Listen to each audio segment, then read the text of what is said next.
the pressure and taking off the fuel rails. So I removed the cap right there, and you just basically stick a little screwdriver in there to relieve the pressure. Okay, Harrison, step back a little. I don't know if this is going to spray or not. No, step back. Step back over there. Thank you. Okie dokie. No, it's just, that's it. There's really nothing. Okay, I think that's all of it. Wait, let's do stuff out. Hi, guys. O'Reilly Auto Parts. Alright, I think that's all the pressure. So now we can disconnect that fuel line and remove a few screws and remove the fuel rail. Alright, so next I'm going to go ahead and disconnect this fuel line. Let's see.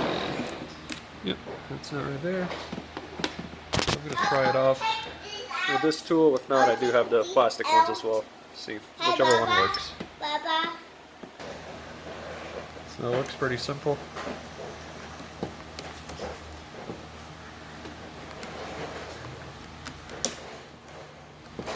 Actually, I don't know if I can do this with one hand. Yeah, I'm probably gonna have to use two hands for this. Alright, so that tool doesn't work, but let's try this one real quick. I actually already disconnected it, so... Ooh, there's a little bit more fuel than normal than the other side. So. I think that's all.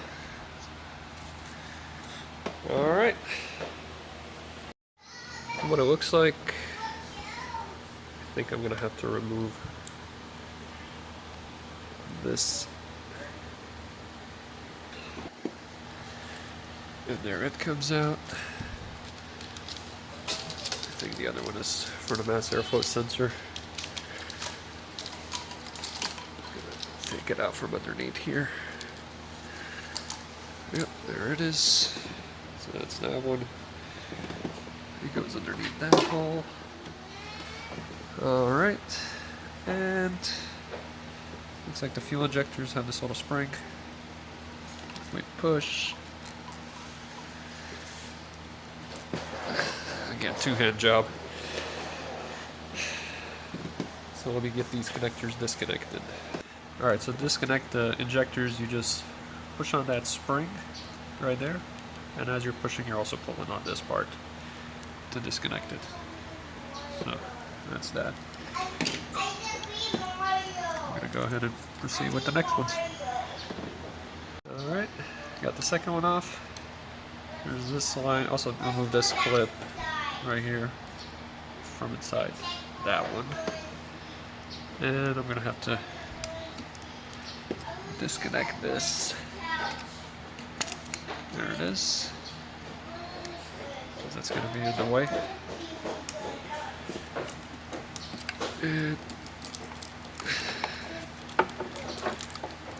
next is that one. I think there's one more back there. Alright, so remove one more injector plug right there, and this clip from that.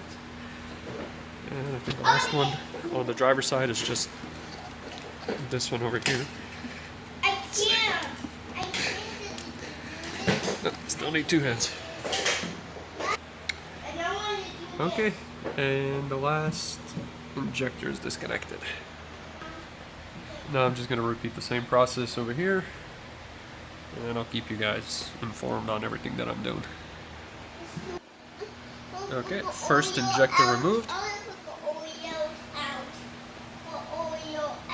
Why? Because you put oil out. No, we don't want to put oil out. Yes. And that's window washing fluid. Oil's right here. Oh, is that broken? No, it's not broken. Alright. Let's get down. Before I continue removing the rest of the injectors, here's this little clip hooked around this hose. So unhook that. And then that one needs to be removed. So it's been removed. Alright, disconnected that injector, took that clip out, just took this clip out, and disconnecting the last injector right there. Hey, with a glove it actually works. One hand. All of this now is out of the way.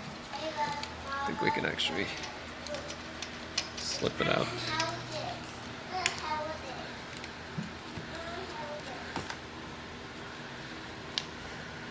Alright. Come on. It rehooked itself. There we go. Out of the way. Now we can continue working on the top. Alright. We're also going to have to remove the hose right there. That connects to that. And looks like this one.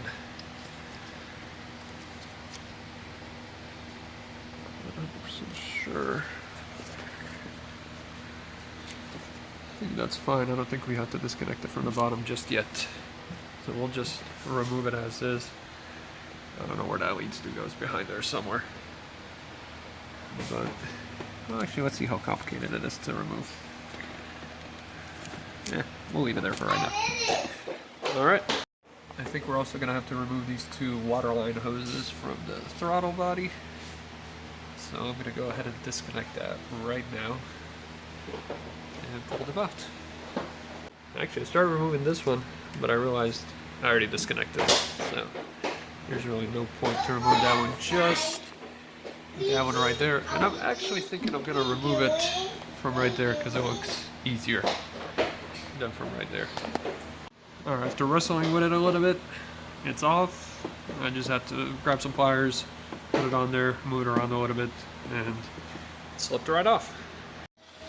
Also need to remove this. Looks like maybe like an EGR valve. You just basically push on this clip and you pull it out and just move it out of the way. So I think we're about ready to start working on removing the intake.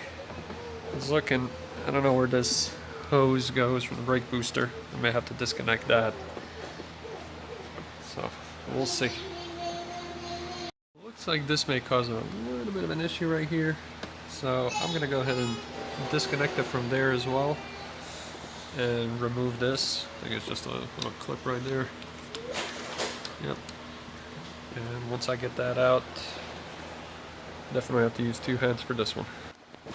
So yeah, same type of clip. You just push on it right there.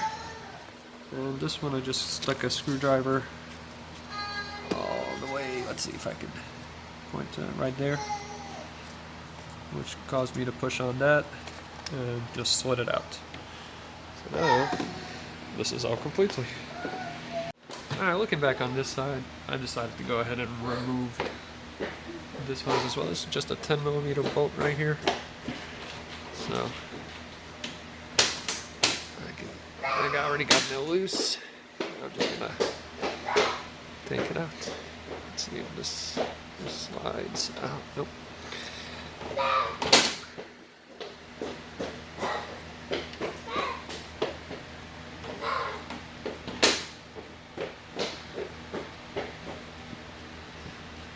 It's almost out.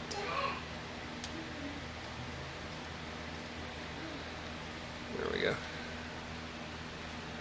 Is it attached to it? Yes, it is. Alright, cool. And it looks like it's clipped on right there too, and up there. So I'll loosen those, both of those connections. Right, so I tried actually unclipping them, but it actually just slid out. I'll try to do the same for the back. Hopefully this thing doesn't break. Oh dear God. I'm gonna take my time with this, just to make sure it doesn't break. And it's out. The reason why I took my time, as you can see, this thing is plastic, so I don't want it to snap. But yeah, we're out. Well, I think it's finally time to start removing these bolts for the intake manifold. So it looks like, I'll tell you exactly how many there are soon. But it looks like there's 5. Yeah, 1, 2, 3, 4, 5 on each side. So I'm going to go ahead and remove that. I'm not going to remove the fuel rail and try to pull it out. Alright, Alright, so I got one out. Loosen the second one. I just want to show you how long these suckers are. So that's the second one. And I'm going to continue on. So I'll show you guys how much of a pain this one is. There's this little bracket behind here. I had to use, everything's an 8mm, but I had to use my wrench before I could get the socket in there. And that's about as much room as you have to get it out. Hey, we made it past the fuel rail, so now we can speed it up a little.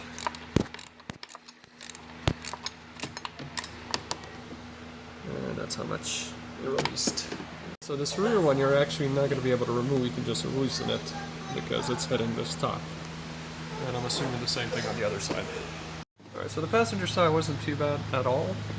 Just removed those four and loosened that one in the back. I think it's about ready to pop out. So let's see how heavy or light this thing really is. I have a lot of room in here, so I'm just going to step inside. Oh, yeah, it's pretty light. Alright, let's see.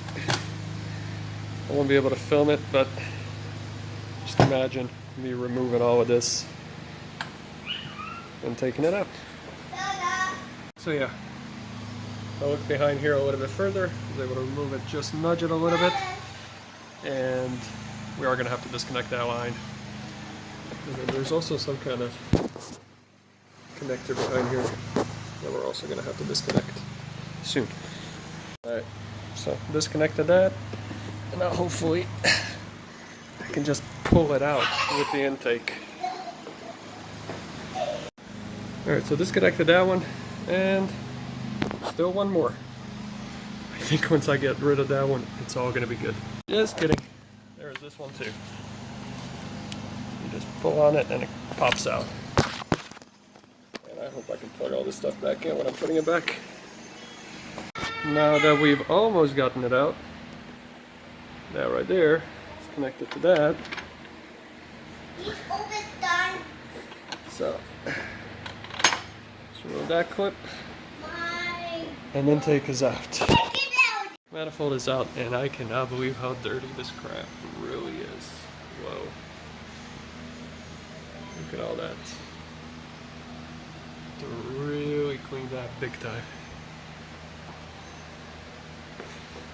Alright.